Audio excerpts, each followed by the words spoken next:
지금 현재 말하는 장로제도는 500년 전에 생긴 거고요. 이때 당시의 표현의 장로는 말은 같지만 거의 다른 사역자죠. 그러니까 오늘날로 말하면 목사들 정도의 개념으로 이해하시면 좋을 것 같습니다.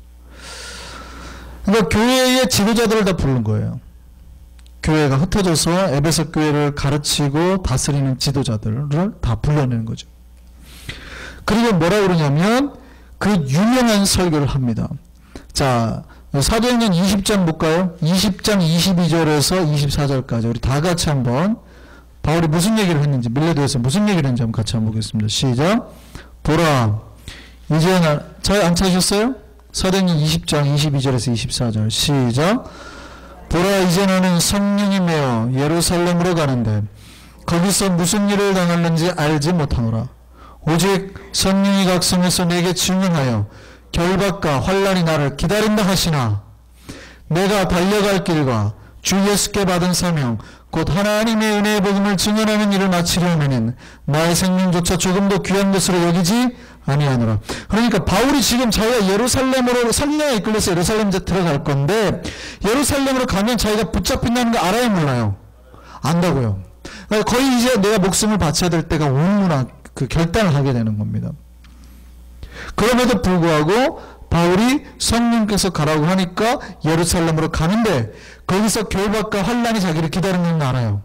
근데 그 멋진 말 하죠. 사도행전 20장 24절은 굉장히 그 중요한 요절이죠. 거의 뭐 모든 사역자들이 다 외우고 있는 길이고 저도 가장 좋아하는 구절 중에 하나입니다. 예, 사도행전 20장 24절. 나의 달려갈 길과 주 예수께 받은 사명과 하나님의 복음을 증언하는 일을 마치려면 나의 생명조차 조금도 귀한 것을 여기지 아니하노라. 많이 들어보셨죠? 예, 바울이 이 멋진 설교를 어디서 하냐면 밀레도에서 합니다. 그러니까 드디어 이제 죽으러 간다는 거죠. 죽으러 간다는 거예요. 그래서 바울이 이제 이 설교를 하고 드디어 자기가 떠납니다. 그래서 거기서 밀레도에서 떠나서 어디로 가냐면 이쪽에 이제 두로와 시돈 지역으로 가요. 이렇게 좀 사실은 그림이 이렇게 그려져요. 3차 전쟁은 그래서 약간 이렇게 갔다가 이렇게 오니까 뭐처럼 생겼다고요? 뭐처럼 생겼다고요? 주걱처럼 생겼다고요. 여기 기억나세요? 어떻게 그릴지? 갔다가 이렇게 돌아오니까 주걱처럼 생겼다고요. 자, 그래서 이들이 가이사랴로 가게 되지요. 가이사랴에는 누구 집이 있냐면 빌립 집에 있습니다. 빌립. 여기 빌립은 예수님의 제자 빌립이 아니고요. 당시에 예수를 따르는 제자, 다른 빌립이죠. 그래서 그 빌립 집에 들어갑니다. 전도자 빌립 집에 들어가서 거기서 머무르게 되는 겁니다.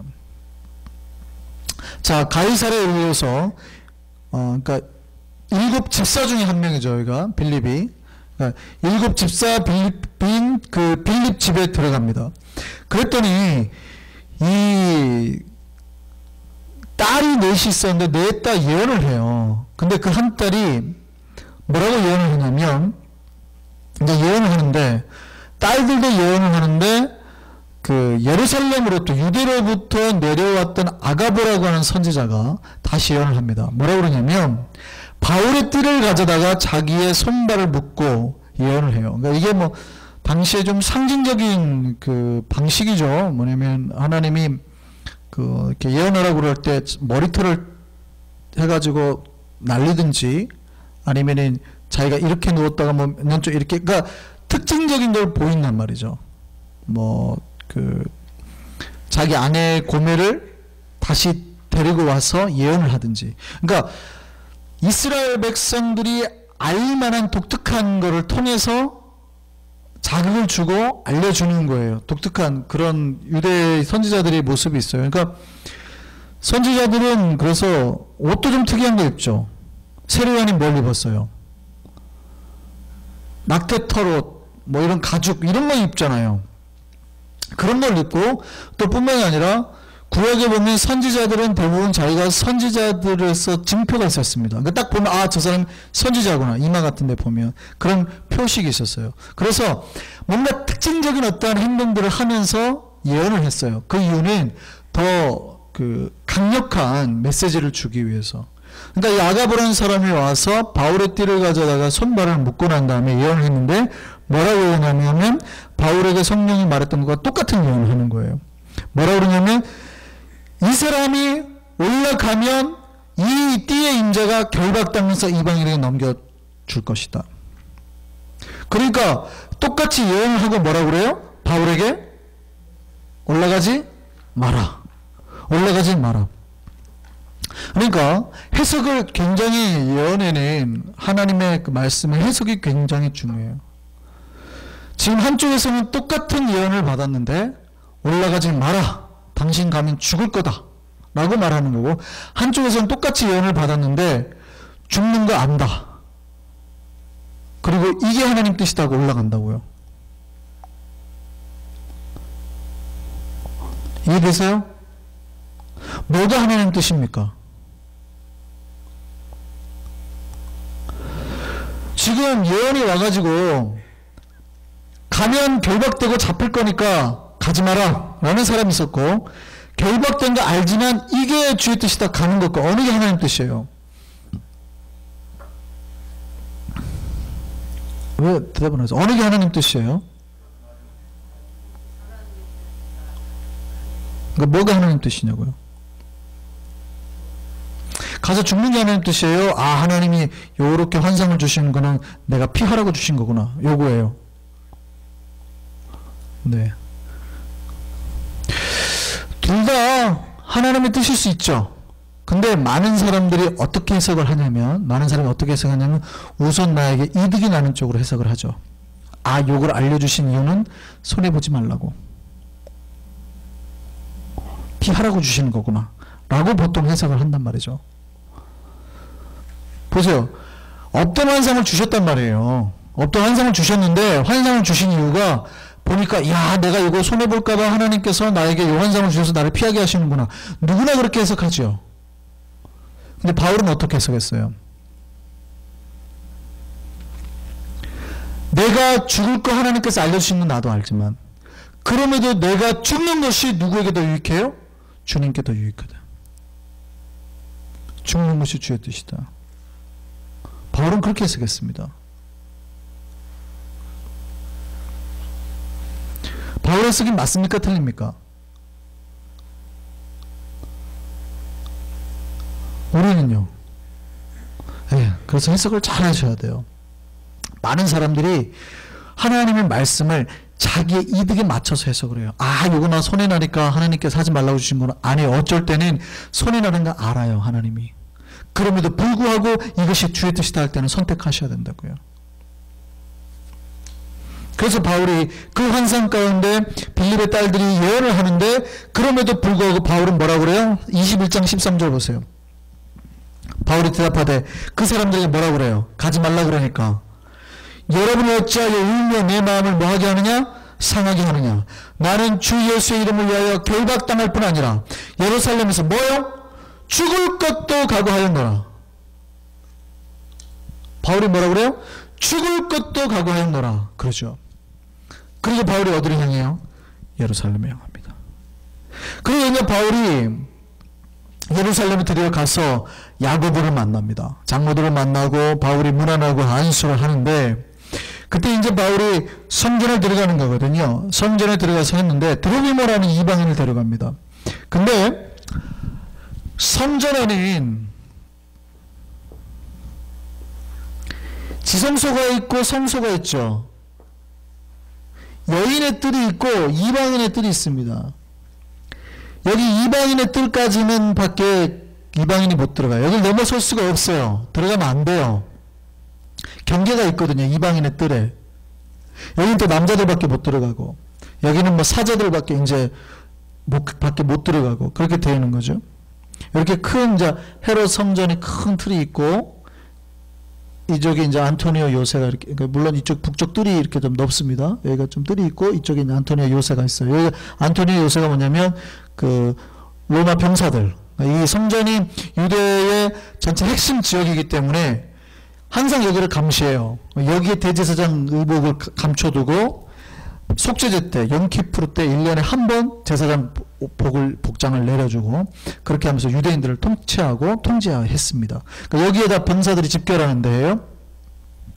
동쪽이니까 이쪽은 이제 그 기드론 골짜기고 여기 넘어가 이제 감람산이죠. 그리고 이쪽이 나사로가 살던 그 베단이고요. 요렇게 다니는 거죠. 요렇게. 여기 죽음의 골짜기를 지나서 예수님께서 죽으러 가시는 거예요. 여기를 넘어가는 거예요. 이렇게. 이쪽 지역으로는 확장을 못했고 요 남쪽이나 밑에 쪽으로 이렇게 확장을 했어요. 여기가 주로 예수님의 성전에 장사하던 사람들 다 이쪽에가 주로 몰려 있었죠. 자, 근데 이방인의 그 뜰을 지나가면 안 되거든요. 이방인들은. 근데 들어보면 이방인이에요. 실제 최근에 그 1871년에 그 비문이 하나 발견됐어요. 이 성전터에서. 비문이 발견됐는데 뭐라고 헬라어로 써져 있는 비문이었는데요. 이방인의 출입을 금하는 경고문이 그 고고학자들에서 발견됐습니다. 근데 뭐라고 쓰여있냐면 이곳에 이방인을 데려오는 자는 그의 상류는 죽음을 당할 것이다. 이렇게 써있는 거예요. 그러니까 이 이방인들을 넘어서면 안 되는 거예요. 그런 경고문이 그 성전터에가 있었던 거예요. 실제 1871년에 발견된 겁니다. 그러니까 이방인을 데리고 들어가면 안 돼요. 근데 바울이 이 성전 여기까지는 되니까 성전에 드로비모라는 이방인을 데리고 간 거를 유대인들이 봅니다. 그리고 어떻게 오해하냐면 저놈이 이방인을 데리고 성전에 들어갔다 라고 오해를 하게 되고 바울을 죽이려고 하죠. 그래서 바울을 죽이려고 하고 저놈이 그 바울이야. 소문이 났으니까 저놈이 그 바울이 하고 그럼 막 죽이려고 사람들이 우 몰리니까 갑자기 안토니오스에서 그 사람들이 모여가지고 그 소란해지고 시끄러우니까 병사들이 나와가지고 누구를 체포해가요? 바울을 체포해가요. 바울을 체포해가는데 바울을 체포해가지고 이 북쪽 지역이 이 북쪽들이 이쪽이 굉장히 높습니다. 그러니까 여기에 체포해가가지고 여기 계단이거든요. 이 계단 올라가는데 여기에 딱 바울이 여기 섰는데 수많은 이제 유대인들이 모여가지고 바울을 이제 욕하고 죽이려고. 그러니까 이제 거기 그 로마 병사가 와가지고 데려가는 거죠. 데려와가지고 이제 바울을 데려가는 그 내용이 이제 사도행전 21장 27절 보면 나오죠. 유대인들이 성전에서 바울을 보고 모든 무리를 충동하여 그를 붙잡고 이 사람이 뭐라고 그러면 28절 보세요. 뭐라고 그러는지. 이 사람이 각처에서 우리 백성과 율법과 이것을 비방하여 모든 사람을 가르치는 자인데 라고 지금 바울을 얘기하죠. 그러니까 바울이 뭐라고요? 헬라 그 지역 곳곳을 다니면서 복음을 전도하는 자라는 거예요. 자인데 또 헬라인을 데리고 성전에 들어가서 이 거룩한 것을 더럽혔다. 그러니까 그들은 그렇게 말한 이유는 에베소 사람 드로비모가 바울과 함께 시내에 있음을 보고 바울이 그를 성전에 데려간 걸로 생각함이더라. 그러니까 백성들이 다 나와가지고 어떻게 해요? 바울을 잡아서 죽이려고 그러는 거예요. 그 소문이 시끄럽게 나니까 로마 있던 군대의 천부장이 급히 가서 백부장들 데려가서 바울을 결박하게 되는 겁니다. 35절 보세요. 근데 바울이 어디로요? 층대에 이를 때에 무리의 폭행으로 말미암아 군사들에게 들려가니 백성의 무리가 그를 없이 하자고 죽이자고 외치면서 따라갑니다. 그래서 바울을 데리고 이 층대에서 바울 데리고 갑니다. 그때 이 바울의 이제 유명한 바울의 설교가 시작이 됩니다. 그게 어디예요? 사도행전 22장. 유명한 바울의 설교입니다. 사도행전 22장에 동그라미 쳐놓으시고 별표 한번 치세요. 아주 중요한 내용이죠. 바울의 그 간증이 사도행전에 3번 나오는데 그 내용 중에 하나입니다. 아주 중요한 겁니다. 이때 바울이요, 천부장이 이럽니다. 내가 당신에게 말할 수 있느냐? 그랬더니까 네가 헬라말을 할 줄 아느냐? 그랬더니 헬라말뿐만이 아니라 바울이 그들에게 말하죠. 헬라말로 나에게 말을 해달라. 그러니까 말하기를 허락하니까 그때부터 바울이 40장 보세요. 21장 40장 히브리 말로 말하기 시작하죠. 그러니까 갑자기 장면가 조용해집니다. 어떤 장면인지 아시겠어요? 그 사람들이, 그러니까 로마 천부장은 히브리 말을 못해요. 내가 너에게 내가 이 사람들의 말 좀 해도 될까요? 무슨 말로요? 헬라 말로 말하니까. 로마 사람이니까 헬라 말로 말하니까 천부장이 깜짝 놀라죠. 야, 너 헬라 말 할 줄 알아? 해봐. 그랬더니 갑자기 헬라 사람인 줄 알았는데 여기 서가지고 전체한테는 무슨 말을 써요? 히브리 말을 유창하게 하는 겁니다. 예, 그래서 우리가 뉴욕에 살지만 자녀들이 영어를 쓰는 것도 좋지만 한국어를 유창하게 쓰는 것도 언젠가 복음 전파에 도움이 될 거예요. 바울이요, 히브리 말을 유창하게 하니까 모든 히브리 사람들이 갑자기 조용해진 거예요. 모든 히브리 사람이 갑자기 조용해져. 부형들아 내 말을 들으라. 히브리 말로. 왜냐하면 가말리알 문화에서 공부를 했으니까. 유대 여기 와가지고 공부를 했으니까요. 예루살렘에서. 히브리 말로 말하면 될 때 이 22장 보세요. 뭐라 그래요? 그 얘기하는 거죠. 자기 간증 이야기하는 겁니다.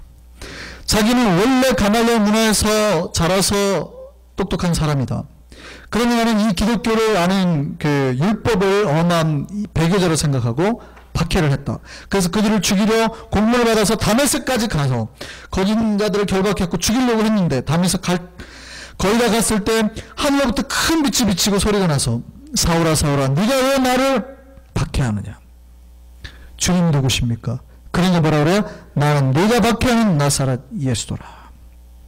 그러니까 나는 당신들이 내가 결박된 것 외에는 다 당신들이 나와 같이 됐으면 좋겠다. 그래서 이거의 증인이라 말하니까 22절 보세요. 이 말하는 것까지 그들이 듣다가 어떻게 해요? 소리질러 이르되 이러한 자는 세상에서 없애버리자. 살려둘 자가 아니라. 그러니까 천부장이 바울을 데려가 가지고 그를 채찍질하고 신문하라고 그래요. 바울이 뭐라고 그래요? 나는 로마 사람인데 당신이 나한테 재판도 없이 이렇게 해? 그러니까 천부장이 깜짝 놀라죠. 당신은 어떻게 시민권을 얻었어요? 나는 돈을 많이 주고 샀는데. 그러니까 바울이 뭐라고요? 나는 날 때부터 로마 시민권자입니다. 로마 시민권자는 함부로 재판할 수가 없어요. 로마 시민권자는. 여기에서 그 유명한 이제 바울의 간증이 한번 진행이 되죠. 그리고 이제 바울이 거기서 드디어 이제 잡혀가기 시작하는 거예요. 그리고 바울이 잡혀가고 이제 바울이 거기서 위험에 처하니까 다음에 이제 바울을 빼내버리죠. 그래서 바울을 빼내가지고 다시 가이사랴로 가게 합니다. 총독 벨릭스에게. 그리고 거기에 총독 벨릭스에게 초청 가이사랴로 다시 가는 거죠. 그래서 총독 벨릭스에게 갔다가 이제 바울이 수를 하는데 어디까지 가게 되냐면 총독 앞에, 자기는 로마 시민권자니까 그러니까 총독이 황제 앞에 재판을 상소를 해버리는 거예요. 그래서 바울이 이제 어디로 가게 돼요? 이제 이 로마로 가게 되는 거예요. 그러니까 로마로 가게 되는 여정이 됐죠. 그래서 이 바울의 3차 전도 여행은 예루살렘에서 끝이 나요. 근데 이제 오늘 본문에 보면 바울의 4차 전도여행이라고 나오죠. 4차 전도여행이라고도 하시는 분들도 있고 바울의 전도여행을 3차까지만 보시는 분도 있습니다. 그래서 이제 바울이 4차 전도여행을 과연 한 건지 이걸 좀 애매하게 보는데 어떤 사람은 봤다, 어떤 사람은 아니다라고 말을 하지만 어쨌든 바울이 이제 잡혀서 드디어 로마를 향해서 가게 되는 거죠. 그래서 다음 주에 우리가 한번 살펴보면 마무리를 지을 텐데요. 바울이 그렇게 해서 이제 잡히고 로마를 가게 됩니다. 로마를 가는 도중에 이제 여러 가지 또 에피소드가 있죠. 유라굴로 광통을 만나기도 하고 뱀에게 물렸는데 그 독사가 떨어뜨렸는데 바울이 독에 중독되지 않고 그런 사건들이 몇 개 있죠. 그런 사건을 통해서 이제 바울이 로마까지 가게 됩니다. 그리고 결국은 바울이 이제 거기서 갇히다가 순교까지 하게 되지요. 물론 다시 한번 풀려났다가 갔다라는 설도 있지만 애매하고요. 어쨌든 여기 잡혀가서 바울이 결국 순교하게 되는 이야기가 이제 나오게 됩니다. 그래서 바울의 전도여행이 3차 전도여행이 이렇게 해가지고 마무리가 됩니다. 자, 우선 여기까지 하고요. 3차 전도여행은 복잡하지 않습니다. 3차 전도여행은 에베소를 갔다가 다시 고린도로 한 바퀴 갔다가 드로아에서 밀레도로 왔다가 밀레도에서 가이사랴에서 예루살렘까지 가는 거. 요게 3차 전도여행이에요. 자, 그림을 그리셨어요? 그림을 그리셨어요? 안 그리셨어요? 자, 여기까지.